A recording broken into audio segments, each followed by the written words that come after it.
Hello friends, गुरु कृपा coaching Tikamgarh में आप सभी का स्वागत है। आज की जो अपनी महत्वपूर्ण क्लास रहेगी हिंदी व्याकरण से संबंधित, जो आज की जो पहली जो क्लास है और वर्णमाला की जो क्लास रहेगी। सबसे पहले इसमें थ्योरी प्लस प्रैक्टिस सेट दोनों ही देखेंगे। क्लास ज़्यादा लंबी भी हो सकती है। जो भी टॉपिक है तो जुड़े रहिए अंत तक और वीडियो को ज़रा भी स्किप मत कीजिएगा। और अभी तक आपने चैनल को सब्सक्राइब नहीं किया है तो प्लीज़ चैनल को सब्सक्राइब भी कर लें। जैसे पहला है वर्ड, यानी वर्ड किसे कहते हैं, वर्ड की परिभाषा क्या है। तो जिस ध्वनि के टुकड़े नहीं किए जा सकते हैं उसे वर्ड कहते हैं। अर्थात भाषा की सबसे छोटी इकाई कोई वर्ड कहते हैं। भाषा की जो सबसे छोटी इकाई होती है उसे क्या कहते हैं, वर्ड कहते हैं। उसे क्या कहते हैं, वर्ड कहते हैं। भाषा की जो सबसे छोटी इकाई होती है, सबसे छोटी इकाई, उसी को क्या कहते हैं, वर्ड। क ख आ, ये क्या है, वर्ड है। ये क्या है, वर्ड है। इनको कभी तोड़ा नहीं जा सकता है। और जब अपन किसी भी ध्वनि को प्रकट करते हैं तो जो वर्ड निकलता है तो उसी को सबसे छोटी इकाई कहा जाता है। भाषा की सबसे छोटी इकाई ध्वनि होती है, उस ध्वनि को ही क्या कहते हैं, वर्ड कहते हैं। अरे मौखिक आधार पर भाषा की सबसे छोटी इकाई क्या होती है, ध्वनि होती है। लिखित आधार पर क्या होती है, वर्ड होती है। और मौखिक आधार पर क्या होती है, ध्वनि होती है। जी ध्यान रखना, लिखित आधार पर जैसे जी वर्ड है और मौखिक आधार पर क्या होगी, ध्वनि कहलाएगी। क्या कहलाएगी, ध्वनि कहलाएगी। नेक्स्ट जो प्रश्न है, जैसे अर्थ के आधार पर भाषा की सबसे छोटी इकाई क्या होगी, शब्द। अर्थ के आधार पर भाषा की सबसे छोटी इकाई क्या होती है, शब्द। शब्द जैसे मैंने यहाँ पर लिख दिया क्या, राम। राम जी क्या है, एक शब्द ही है। क्या है, शब्द। जैसे मैंने लिख दिया काम, तो इससे अपन इनसे कुछ ना कुछ तो जानकारी हो रही है। तो अर्थ के आधार की बात करेंगे। अर्थ के आधार पर भाषा की सबसे छोटी इकाई क्या होती है, तो शब्द होती है। क्या होती है, तो शब्द हो जाएगी। तो अर्थ के आधार पर भाषा की सबसे छोटी इकाई शब्द। और मौखिक आधार पर क्या होगी, ध्वनि। मौखिक आधार पर सबसे छोटी इकाई क्या होगी, ध्वनि। और लिखित आधार पर सबसे छोटी इकाई क्या होगी, वर्ड। और अर्थ के आधार पर सबसे छोटी इकाई क्या होगी, शब्द। यहाँ से क्वेश्चन ज़्यादा से ज़्यादा आने की संभावना होती है, ऐसे क्वेश्चन पूछे भी जाते हैं।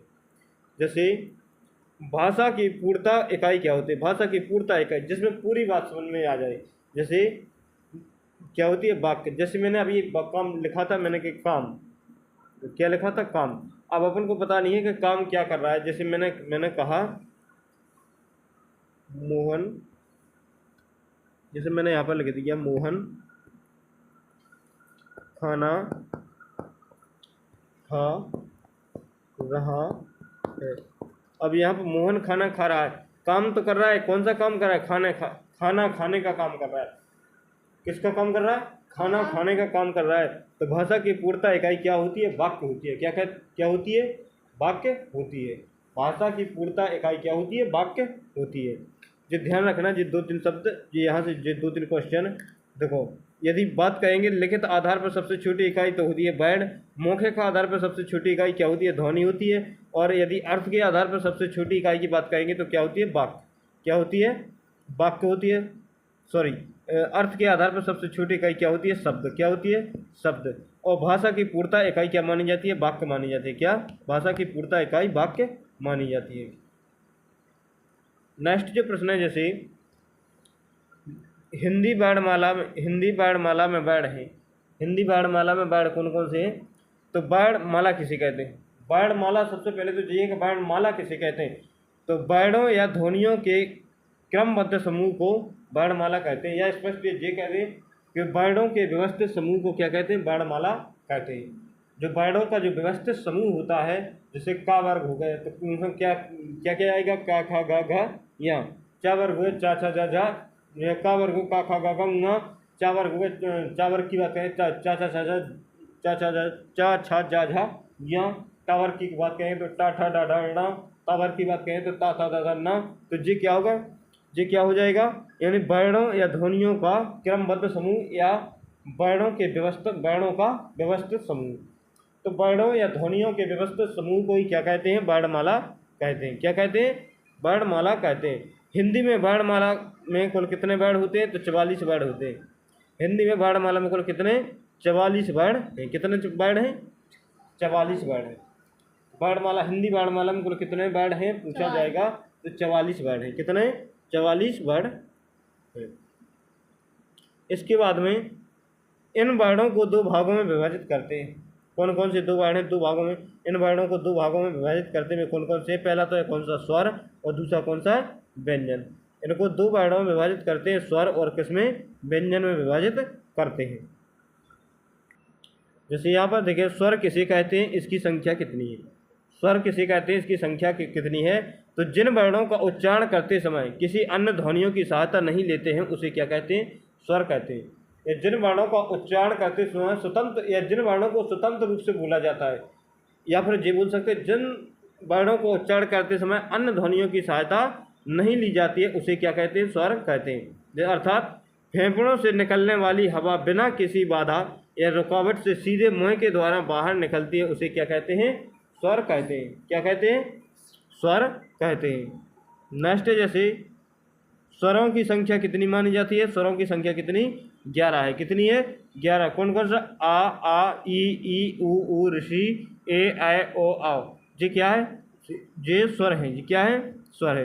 तो हिंदी में बार बार जो पूछे जाने वाले प्रश्न है, स्वरों की संख्या कितनी है? तो 11 है। कितनी है? 11 है। जैसे अंग और आहा को ले लेंगे, अंग और आहा को ले लेंगे तो ये स्वरों के अंतर्गत नहीं आते हैं। ये क्या है? अयोग्यवाह है। ये क्या है? ये दोनों ही अयोग्यवाह हैं। जिसे आगे देखेंगे,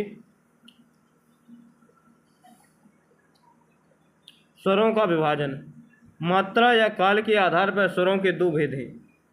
मात्रा और काल या समय के आधार पर स्वरों के कितने? दो भेद हैं। कौन कौन से?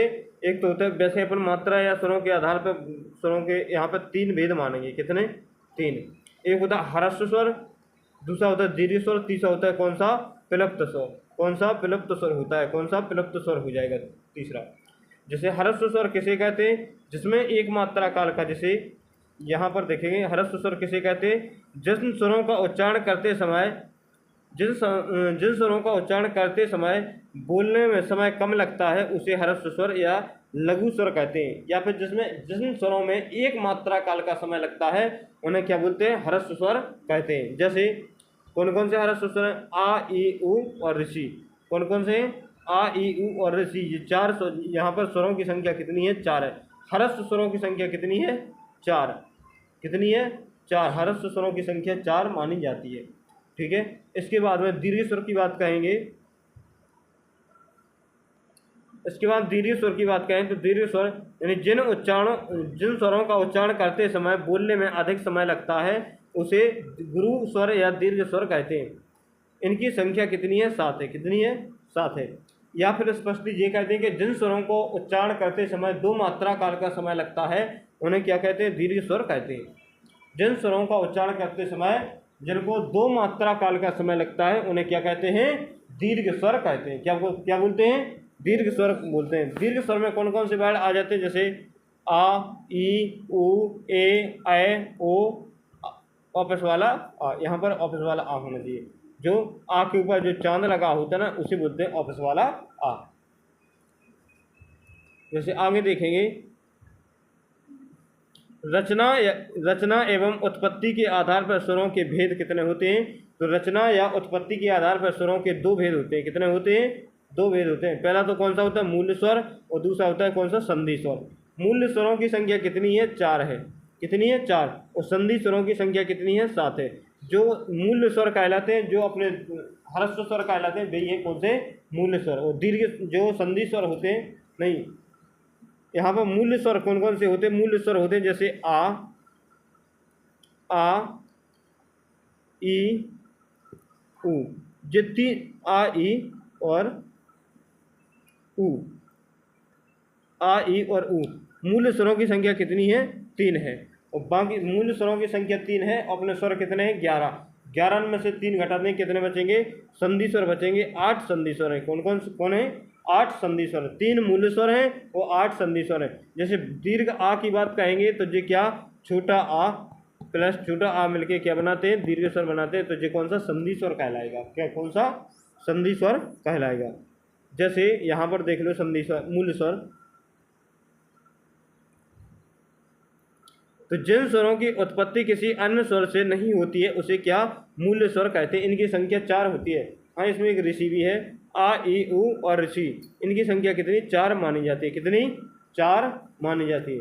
इसके बाद में संधि स्वर की बात कहेंगे तो संधि स्वर जैसे जिन स्वरों की उत्पत्ति मूल स्वरों से नहीं होती उसे कौन से संधि स्वर कहते हैं। यह 2 प्रकार के होते हैं। संधि स्वर कितने? 2 प्रकार के होते हैं। एक तो कौन सा होता है? दीर्घ स्वर, दीर्घ स्वर भी होता है, और कौन सा? संयुक्त स्वर भी इसके अंतर्गत सम्मिलित होते हैं। जैसे दीर्घ स्वर कौन कौन से हैं? छोटा आ छोटा मिलकर क्या बनाया? दीर्घा। छोटी ई छोटी मिलकर क्या बनाया? दीर्घी। छोटा ऊ मिलकर क्या बनाया? बड़ा ऊ। क्या बनाया? बड़ा ऊ। इसके बाद संयुक्त स्वरों की बात कहेंगे तो संयुक्त स्वरों की संख्या भी कितनी होती है? 4 होती है। जैसे आ ई मिलके क्या बनाया? ए। आ ए मिलके क्या बनाया? ए। और आ ऊ मिलके क्या बनाया? ओ। और आ ऊ मिलके क्या बनाया? औ। तो ये 4 कौन से हैं?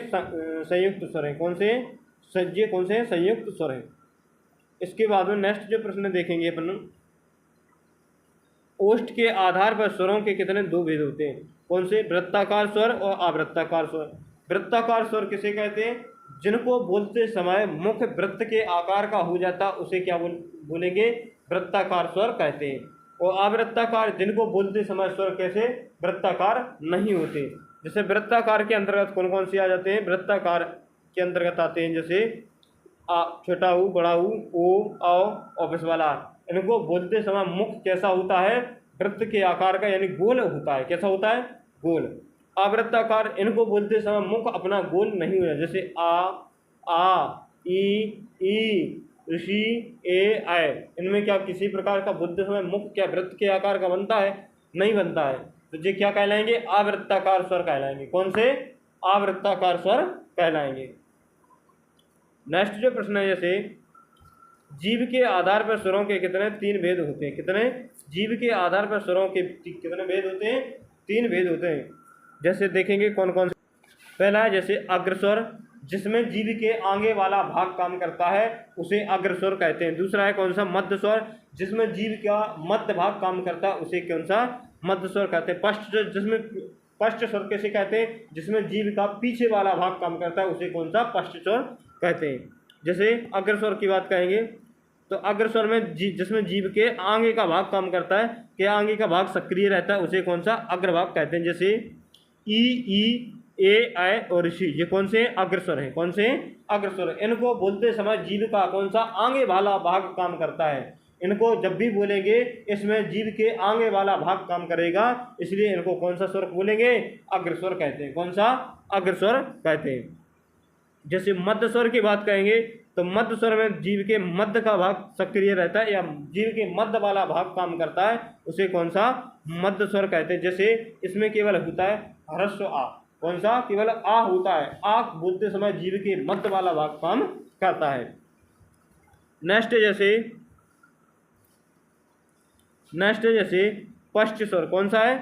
पश्च स्वर, जिसमें जीव के जिन स्वरों का उच्चारण करते समय जीव का अंतिम भाग सक्रिय रहता है उसे पश्च स्वर कहते हैं। या जिन स्वरों का उच्चारण करते समय जीव का पीछे वाला भाग कैसा सक्रिय रहता है उन्हें कौन सा? पश्च स्वर कहते हैं। कौन कौन से? जैसे बड़ा आ, ऑफिस वाला आ, ऊ, छोटा ऊ, बड़ा ऊ, ओ और औ। इनमें जीव के कौन से? पीछे वाला भाग काम करता है उसे कौन सा? पश्च स्वर कहते हैं। जैसे कौवे की स्थिति के आधार पर स्वरों के कितने 2 भेद होते हैं। कितने होते हैं? 2 भेद होते हैं। जैसे पहला कौन सा है? निर्नुनासिक स्वर। कौन सा है? निर्नुनासिक स्वर है। दूसरा कौन सा है? अनुनासिक स्वर। कौन सा है? अनुनासिक स्वर। जैसे निर्नुनासिक स्वर कौन कौन से होते हैं? जिन स्वरों का उच्चारण करते समय कौवे नासिक विवरण को बंद कर देता है, जिसमें हवा सीधे मुख के द्वारा बाहर निकलती है उसे कौन सा? निर्नुनासिक स्वर कहते हैं। जैसे निर्नुनासिक में पूरे यहाँ पर जैसे आ ई उ ई, आ ई उ ऋषि ए आय ओ आओ, जी वाले पूरे स्वर इसके अंतर्गत आ जाते हैं। ऋषि नहीं, पूरे स्वर इसके अंतर्गत आ जाते हैं। और अनुनासिक के कौन होता है? जो चंद होते हैं, जो चांद बिंदी होती है उनको क्या कहते हैं? अनुनासिक कहते हैं।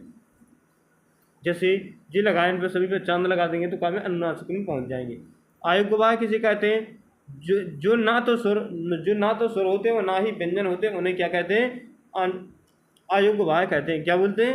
ना तो स्वर होते ना व्यंजन होते, उन्हें क्या कहते हैं? अयोग्य वाक्य कहते हैं। जैसे इसमें के अंदर अनुस्वार और कौन सा आ जाएगा? विसर्ग। अनुस्वार और विसर्ग इसका राइट आंसर हो जाएगा। जैसे अनुस्वर, जिन वर्णों का उच्चारण करते समय हवा नाक के द्वारा बाहर निकलती है उसे अनुस्वर कहते हैं। अनुस्वरों से पहले आ का स्वर निकलता है। अनुस्वर के बाद या, रा, ला, वा, सा, हा आते हैं।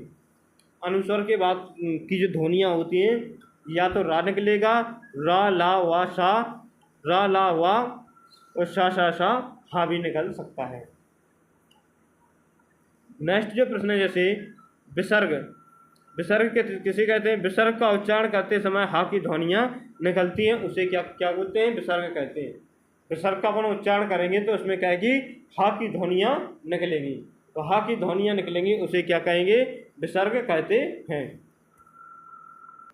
अब यहाँ पर देखिए स्वरों का उच्चारण स्थान, किस स्वर का क्या उच्चारण स्थान है। जैसे आ और आ, छोटा आ बड़ा आ कैसे कंठ से बोला जाता है? किससे? दोनों को कंठ से बोला जाता है। छोटी ई और बड़ी दीर्घ ई को किससे? तालु से बोला जाता है। ऋषि को कैसे? मूर्धन्य से बोला जाता है। छोटा ऊ और बड़ा ऊ को कैसे? ओष्ठ से बोला जाता है। ए आय को किससे? कंठ तालु से बोला जाता है। किससे? कंठ तालु से बोला जाता है। वा कैसे बोला जाता है? तो दंतोष्ठ से बोला जाता है। हा कैसे बोला जाता है? तो स्वर हा बोला जाता है, स्वर तंत्रीय से बोला जाता है। अंग कैसे बोला जाता है? नासिक से बोला जाता है। ओ और आ कैसे बोला जाता है? कंठोष्ठ से बोला जाता है। कैसे? कंठोष्ठ से बोला जाता है। तालु तथा मुख्य कृति के आधार पर स्वरों के 4 भेद होते हैं। तालु तथा मुख्य आकृति के आधार पर स्वरों के कितने? 4 भेद होते हैं। कौन कौन से? जैसे संवृत्त स्वर, विवृत्त स्वर, अर्ध संवृत्त स्वर, अर्ध विवृत्त स्वर। कौन कितने होते हैं? 4 होते हैं। जैसे संवृत्त स्वर कौन कौन से होते हैं? छोटी ई, बड़ी ई, छोटा ऊ, बड़ा ऊ, ये क्या होते हैं? संवृत्त स्वर।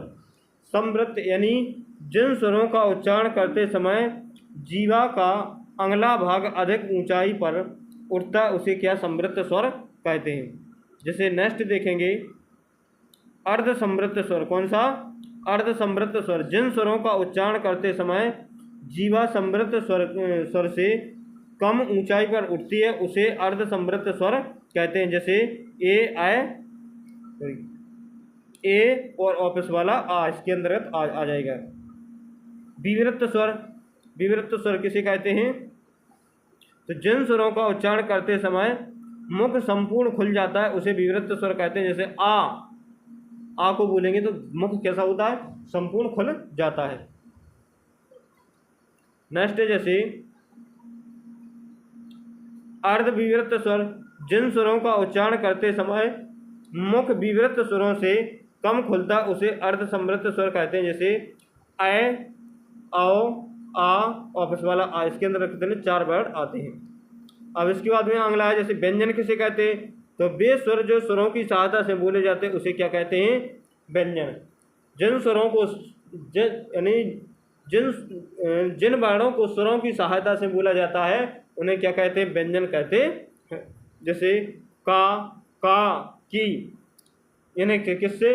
जैसे का में काय की आ की मात्रा लगी है, बड़ा का में काय की बड़ा आ की मात्रा लगी है, छोटी की में काय की ई की मात्रा लगी हुई है। तो यहाँ पर किसकी सहायता से बोले जा रहे हैं? स्वरों की सहायता से बोले जा रहे हैं। किसकी? इन स्वरों की सहायता से बोले जा रहे हैं। और जिनको स्वरों की सहायता से बोला जाता है, उन्हें क्या कहते हैं? व्यंजन कहते हैं। क्या कहते हैं? व्यंजन कहते हैं। इनकी संख्या कितनी मानी जाती है? 33 मानी जाती है। कितनी मानी जाती है? 33 मानी जाती है। स्वरों की संख्या, व्यंजनों की संख्या कितनी है? स्वरों की संख्या 11 है और व्यंजनों की संख्या कितनी है? 33 हो जाएगी। इस स्पर्श के आधार पर स्वरों को हम कितने? 5 भागों में विभाजित करते हैं। कौन कौन से 5 भाग? स्पर्श व्यंजनों की संख्या कौन कितनी है? तो 25 है। 5 भाग में कौन कौन से थे? तो यहाँ पर 5 भाग जो हैं यहाँ पर, जैसे का वर्ग जिसमें का खा गा गा जिसे कंठ से बोला जाता है। चा वर्ग जिसमें चा चा जा या जय जिसे तालु से बोला जाता है। टा वर्ग जिसमें टा ठा डा डा डा जिसे मूर्धन्य से बोला जाता है। ता वर्ग जिसमें ता ता दा दा ना जिसे दंत से बोला जाता है। पा वर्ग जिसमें पा फा वा मा जिसे ओष्ठ से बोला जाता है। अंतस्थ व्यंजन जैसे या रा ला वा इसके अंतर्गत आते हैं। नेक्स्ट जैसे इसके बाद में देखेंगे अंतस्थ वर्ड या रा ला वा इसके अंतर्गत आते हैं। उसमें वर्ड जिसमें क्या सा सा सा सा हा इसके अंतर्गत आते हैं। जैसे संयुक्त वर्ण कौन कौन से हैं? संयुक्त वर्णों की संख्या भी कितनी मानी जाती है? 4। जैसे छा और का से मिलके कौन सा सा बनता है। त्रा और ता से मिलके क्या बनता है? नहीं।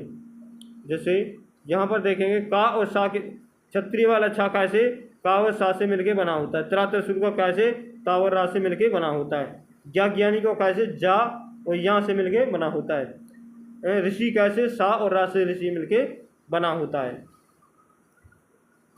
तो थैंक यू दोस्तों, आज के लिए बस इतना ही। मिलते हैं नेक्स्ट वीडियो में। यदि वीडियो अच्छा लगे तो लाइक शेयर और सब्सक्राइब करना ना भूलें। थ्योरिकल क्लास अपने पूरे हो गए, प्रैक्टिस सेट नेक्स्ट क्लास में देखेंगे। तो यदि अभी तक आपने चैनल को सब्सक्राइब नहीं किया है तो प्लीज़ चैनल को सब्सक्राइब कर लें। थैंक यू, जय हिंद, वंदे मातरम। मिलते हैं नेक्स्ट वीडियो में।